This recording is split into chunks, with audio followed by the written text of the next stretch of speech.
အိန္ဒိယရုပ်ရှင်တွေကျင်းရနေပြီးတော့ဆက်လာခဲ့တဲ့ခီးစဉ်တစ်ခုပါ challenging ဖြစ်တယ်လို့ရပ်ဖို့တဲ့သူတိုင်းကပြောကြတော့ကျွန်တော်စိတ်ထဲအိန္ဒိယဆိုတာကိုရန်အောင်သွားချင်ခဲ့တာပါဒါနဲ့ပဲအိန္ဒိယခီးစဉ်တွေကိုကျွန်တော်အဖေနဲ့ညီလေးနဲ့တူသွားဖို့စီစဉ်ခဲ့ပါတယ်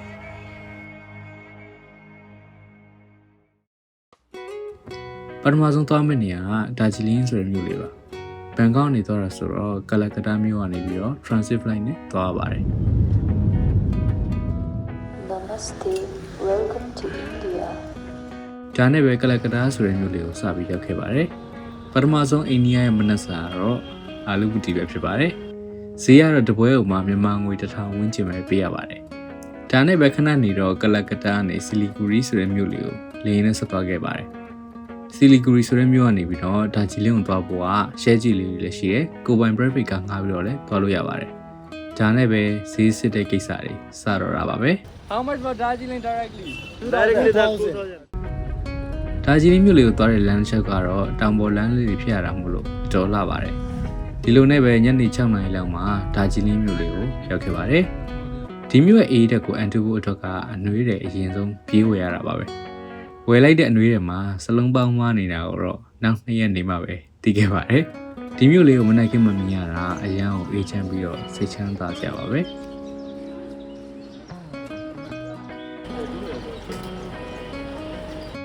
ဒါဂျီလင်းမြို့လေးရဲ့အထင်ကြီးတစ်ခုဖြစ်တဲ့ရထားလေးကိုလည်းစီးခဲ့ပါတယ်လေအေးလေးတွေရထားကန်လေးတွေကဒါဂျီလင်းမြို့လေးကိုအမြဲတမ်းအမှတ်ရအောင်လုပ်နိုင်တာပါပဲညနေခင်းတော့ဒါဂျီလင်းမြို့ရဲ့ဈေးဆိုင်တွေအများကြီးရှိတဲ့လမ်းလေးကိုရောက်ခဲ့တယ်ဒါဂျီလင်းမြို့လေးကတော့အေဂျင့်နေရာသီဥတုအေးလေးနဲ့နေလို့တော်တော်ကောင်းတာပါညပိုင်းတော့ကျွန်တော်တယောက်တည်းဘူတာနားမှာလမ်းလျှောက်ခဲ့ပါသေးတယ်ဒီလိုနဲ့ပဲဒါဂျီလင်းမြို့လေးမှာ2ရက်လောက်နေခဲ့ပြီးစီလီဂူရီဆိုတဲ့မြို့လေးကိုပြန်ဆင်းလာခဲ့ပါတယ်ပြန်ဆင်းတဲ့အခါမှာတော့ budget သက်သာအောင်လို့ share ကြီးဆိုတာလေးကိုစီးပြီးတော့ပဲပြန်ဆင်းလာခဲ့ပါတယ်ဒီကားတွေကတော့တရက်ကိုရူပီ250ပေးရတယ်ဒီလိုနဲ့ပဲစီလီဂူရီမြို့ကနေတဆင်လေယာဉ်နဲ့ဒေလီမြို့တော်ကြီးရှိရအောင်ခီးဆက်ခဲ့ပါတယ်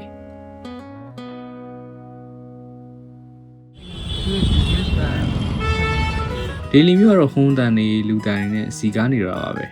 ဒေလီရဲ့မနက်ခင်းအောင်အသက်ဝင်အောင်လို့ကော်ဖီတစ်ခွက်အာလူပူတီတစ်ပွဲနဲ့တူစတင်လိုက်ပါတယ်ဒေလီမြို့မှာတော့ရှေးအောင်စာအုပ်တွေခန်းတက်တွေအများကြီးသွားကြရှိပါတယ်ဒီမှာသွားလာဖို့ကတော့တွတ်တုတ်လေးလည်းငှားလို့ရတယ်ဒီမှာတော့တွတ်တုတ်ကိုအော်တိုလို့ခေါ်ပါတယ် Ola Uber ဆိုတဲ့ app တွေသုံးလို့ရပါတယ်လမ်းမှာတားပြီးငှားမယ်ဆိုရင်တော့ဒီလိုမျိုးဈေးစစ်ရတာပါပဲ Three people. How much? No, how much? 200. No. 100. 3 people. We go. ဒီလိုနဲ့ပဲဒေလီမြို့ရဲ့အထင်ကြီးတဲ့နေရာတွေကိုရောက်ခဲ့ပါတယ်အချို့နေရာတွေဆိုလို့ရှိရင်တော်တော်လာတာပါကျွန်တော်ကတော့ Samsung Galaxy S24 FE ဖုန်းနဲ့တူဓာတ်ပုံလေးရိုက်ခဲ့ပါတယ်ဒီဖုန်းမှာတော့ 3D zoom ပါတဲ့အတွက် normal ပုံတွေမဟုတ်ပဲနဲ့ zoom lens နဲ့ပါရိုက်ဖြစ်ခဲ့ပါတယ်ညပိုင်းနေတော့အိန္ဒိယဂိတ်ရှိတဲ့နေရာတွေကိုသွားလာပြီးတော့ပြန်လာခဲ့ပါတယ်ဒေလီရဲ့ညနေရုံးစင်းချိန်နဲ့တိုးသွားတာကတော့တွေ့ကြုံအစ်စ်ပါပဲ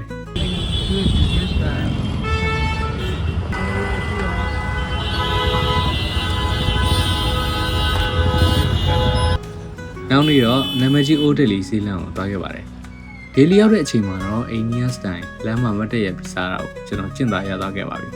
။နောက်နေ့တော့ဒေလီကနေပြီးတော့အာဂရာဆိုတဲ့မြို့လေးကိုရထားနဲ့သွားခဲ့ပါတယ်။အိန္ဒိယရဲ့ local ရထားတွေကနာမည်ကြီးတာကြောင့်ကျွန်တော် local ရထားလမ်းမကိုပဲဝယ်ပြီးတော့သွားကြည့်ခဲ့တယ်။ budget လည်းဖြစ်တယ် local တွေ experience လည်းရချင်တာပေါ့။ local ရထားကတော့တကယ်ကိုနာမည်ကြီးတဲ့အတိုင်းပါပဲ။ဒီဗီဒီယိုလေးကိုတော့အားလုံးတွေ့ပြီးလောက်ပြီးတင်ပါတယ်။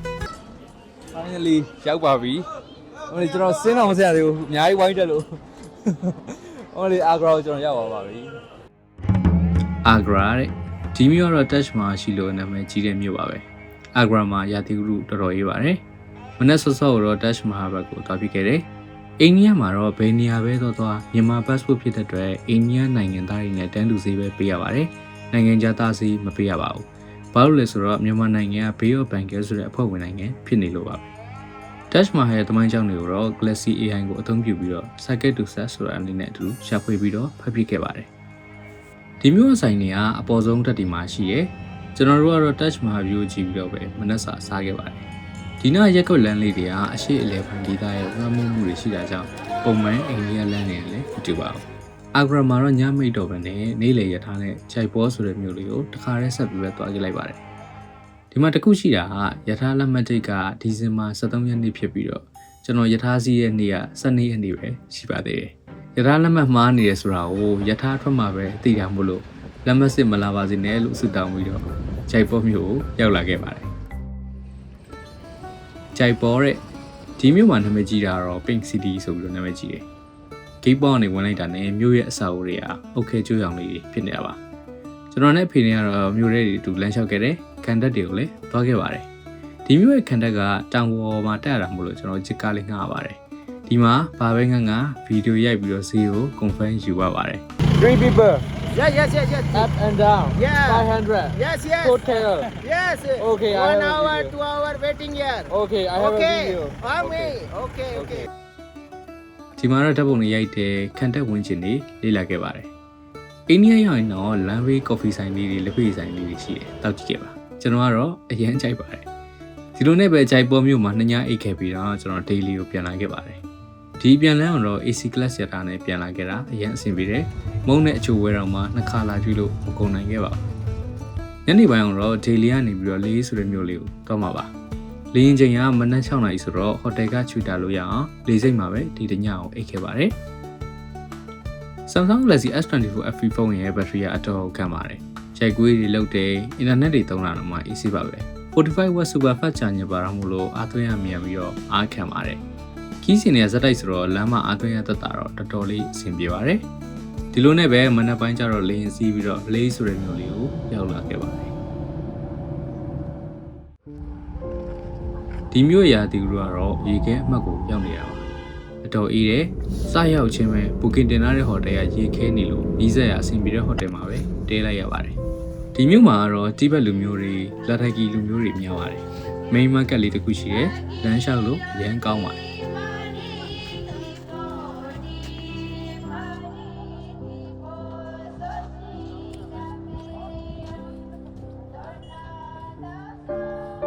ဒီမြို့မှာတော့အဖေနဲ့ကျွန်တော်ပဲကြံခဲ့တာပါကျွန်တော်ညီလေးကတော့အိန္ဒိယကိုစိတ်ညစ်လို့ဒေလီကနေပဲလှည့်ပြီးတော့ပြန်သွားခဲ့ပါတယ်ဒီမြို့ရဲ့မနက်ကင်းလေးတွေကိုတော့အဖေနဲ့အတူတူလမ်းလျှောက်ပြီးတော့ပဲပတ်ကြည့်ခဲ့ပါတယ်ရာသီဥတုအေးနဲ့ခောက်ဆွဲတစ်ခွက်ကတော့အရသာအမှန်ပါပဲနေ့လည်ကင်းတော့တောင်မွားဆိုင်လေးတွေမှာလက်ဖေးတောက်ပြီးတော့ပဲကုံဆုံးခဲ့ပါတယ်ဒီမြို့မှာရာသီဥတုအေးလုံးလို့ညနေ9:00နာရီနောက်ပိုင်းဆိုရင်ဆိုင်တွေအကုန်ပိတ်တယ်အားလုံးကအိမ်ထဲဝင်ကြပါပြီကျွန်တော်လည်းအဖေနဲ့အတူတူညပိုင်းတော့ကော်ဖီတစ်ခွက်စီနဲ့အေးတန်အောင်အန်တူပြီးတော့အခန်းထဲမှာပဲကုံဆုံးလိုက်ပါတယ်ညပိုင်းတော့ပုံလေးတစ်ခါတည်းအလေးလောက်တာမို့လို့ဖုန်းနဲ့ပဲကျွန်တော်အမြင်လုပ်ဖြစ်ပါတယ် Samsung Galaxy S24 FE မှာပါတဲ့ Sketch to Image feature ဆိုလို့ရှိရင်ကိုပုံထဲမှာကိုထည့်ချင်တဲ့အရာတခုကိုပုံချမ်းလေးဆွဲလိုက်တာနဲ့ပုံဖော်ပေးတာမို့လို့တော်တော်လေးကိုအသုံးဝင်ပါတယ်နောက်နေ့တော့အနီးနားနေရာတွေသွားဖို့အတွက်တက်စီငားထားတယ်သွားတဲ့လမ်းတစ်လျှောက်ကတော့တိတ်ကိုလာတာပါ how do you say hello in Ladakhi Julie just thank you too right Sir, Julie. everything Julie Yeah.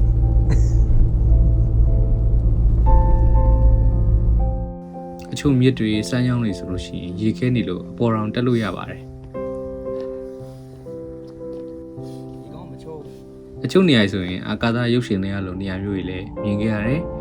အရန်အောင်လှပြီးတော့ဒီမျိုးကတော့ကျွန်တော်အကြိုက်ဆုံးမျိုးပါပဲ Samsung Galaxy S24 FE မှာတော့ Pro Camera feature တွေလည်းပါတာမို့လို့အလင်းအမှန်ကိုလိုလိုကစားပြီးတော့ရိုက်လို့ရပါတယ်ကျွန်တော်ရဲ့အိန္ဒိယခီးစဉ်တွေကတော့ဒီမျိုးကနေပဲဒေလီကိုပြန်ခဲ့ပြီးတော့ဒေလီကနေတစ်ဆင့်ဘန်ကောက်ကိုပဲပြန်ခဲ့ပါတယ်ဒီခီးစဉ်ကတော့အခြား solo trip တွေနဲ့မတူဘဲနဲ့အဖေနဲ့အတူတူအမှတ်တရတွေပို့ပြီးတော့များခဲ့ပါတယ်အိန္ဒိယကတော့အရန်အောင်လည်းပြောခဲ့ရတယ်လှရည်လည်းမြင်ရတယ်စိတ်ညစ်စရာကြီးလည်းကြုံခဲ့ရတဲ့ရတမျိုးစုံပေးနိုင်တဲ့ခီးစဉ်တစ်ခုပါပဲကျွန်တော်နဲ့အတူတူလိုက်လာခဲ့တဲ့ Samsung Galaxy S24 FE ကိုလည်းကျေးဇူးအများကြီးတင်ပါတယ်